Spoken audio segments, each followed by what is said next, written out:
Sige, so I think it's now time for us to make some projections, no, about the elections, no, if you have something in mind. I think Kiara computed the profections, no, or si Luan. I mean, she's in the 9th house perfection ngayon as of this moment, and 10th house ruler Saturn is yung highlight. And I believe yung solar return niya, do we have the solar return? For her birthday ngayon?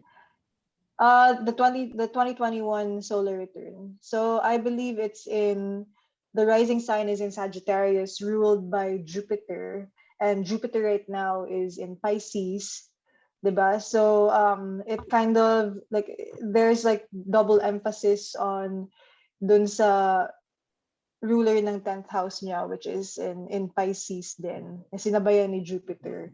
So parang tawag dito. And also the Ingress chart, yung chart ng so the chart of the sun's entry to Aries, kasi yun yung tinitignan kapag if you want to assess the condition of the nation. So you set the chart for when the sun enters Aries, and then we look at the rising sign first. So yung rising sign is also in Sagittarius na tumutugma dun sa solar return niya, and Jupiter is also in Pisces. So parang ang daming activation ng 10th house niya for this year. So how would you interpret that, no, in connection with the elections?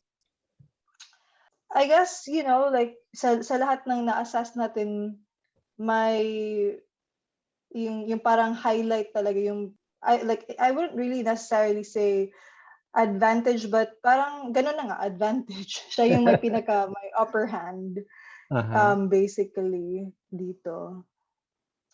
But yeah, I mean, we shall see kasi sa election day, Mercury is retrograde and square. Yung retrograde is the day after. The afters. Pero I mean, it's in the retrograde period.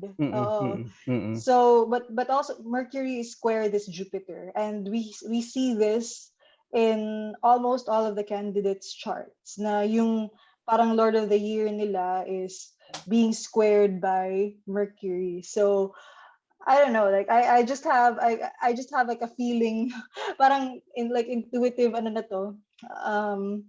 I just have a feeling about this Mercury. Parang maraming biglang surprises after. Pero objectively, based on the charts na nakita natin so far, silang lahat may square from Pluto, Mercury during this day. So yung observation ni Lua may Pluto factors, no? Oh my. Pero yung Mercury niya rin conjoined sa Jupiter, di ba? Tama po ba ako? Election day. Jupiter 0 degrees. Tapos doon sa election day, Mercury. Actually, lahat ng planet except the moon, no, has some form of connection with her chart. The planets on election day has some connection on her chart except the moon. Except the moon. Parang wag sana mag-Mercury retrograde. No choice, mag-retrograde talaga. I mean, like Mercury is na lang tayo for whatever. Mercury is moving really slow at this point. Babantayan na lang. We just have to be very vigilant. And depende na sa, syempre, no, we have each own sa, let's say, preference, no. Parang ang point lang siguro dito is we really have to let's say campaign for our own candidates, no. Tapos and in general, no, we have to campaign for somebody na matino, no. Ito nga yung may isang statement actually, ano, yung dapat matino at mahusay, no? Hindi lang basta mahusay, dapat matino rin. Hindi lang matino, dapat mahusay, no? So that's what we need in this election, ano. Pero ang problem nga natin, ano, yung talagang actually hindi ko pa talaga na resolve sa akin personally, ano, yung time of birth, no, that we have to use, no, for her, no. Para sa akin may compare no. Hindi pa na-erase yung doubt doon sa 11 between 11 and 12 midnight no, that I'm using. No? Pero anyway, sa mundane astrology kasi no, may sagot. No? There are methods no, to predict the outcome of the election. No? Hindi dun sa natal chart, no? But based No, on the... mahabang method yun, sir. Oo. Like, it's a super long method. Oo, no? Maybe we can have a separate session on that, Yeah. ano? Okay. Pero Yeah, we yung could. ano, ito yung technique, no? And the most traditional Hellenistic no or mundane astrologers, yun ang ginagamit, no? Kasi ito nga ano, sometimes kasi yung hindi natin alam yung eksaktong nangyayari sa buhay ng isang tao other than what's in the papers, no? Kaya minsan relying on the natal chart alone is insufficient, no? Sige, Luan, can we have the ingress chart for March 20, 2022? Here we go. Ito, we'll do the basics lang naman, ano? Okay, so this is the chart for the Aries Ingress, no? So mundane astrology, no, we look at the quarterly charts, no? Pero usually, no, pagka the ascendant of the Aries, let's say Ingress chart is a fixed sign, that's applicable for the entire year, no? Pero in this case, this is a mutable sign, so we will have two charts, no? One for March 20 and another one around September 23, no? So election day is in between, no? These two ingresses, no? So kaya itong date na to, itong chart na to, Aries Ingress, will be applicable from March 20 hanggang around September 23, no? Okay. So kasama dito yung election day, no? Okay. So ito sa political astrology, no, simple, no? The 10th house is the house, no, of the incumbent, no, or the ruling party. Yeah. Okay? Okay, the first house is the house representing the people, no, or the Filipinos in this case, no. Tapos the fourth house is the opposition party, no. Okay. Ang problem natin last year is sino ba talaga yung tunay na opposition, ano? Pero I think it's very clear now, ano, na the opposition party is the one, ano, being led, no, by the Vice President Leni Robredo, no. Okay, sige. So ito very basic yung interpretation natin, ano. So the first house is Sagittarius, its ruler is Jupiter in Pisces. Okay? And the 10th house is ruled by Mercury, ano? Sorry. This is Virgo. Mercury. It's ruled by Mercury, no? Okay. And Mercury is in Pisces, no. This is one of the detriment din, ano.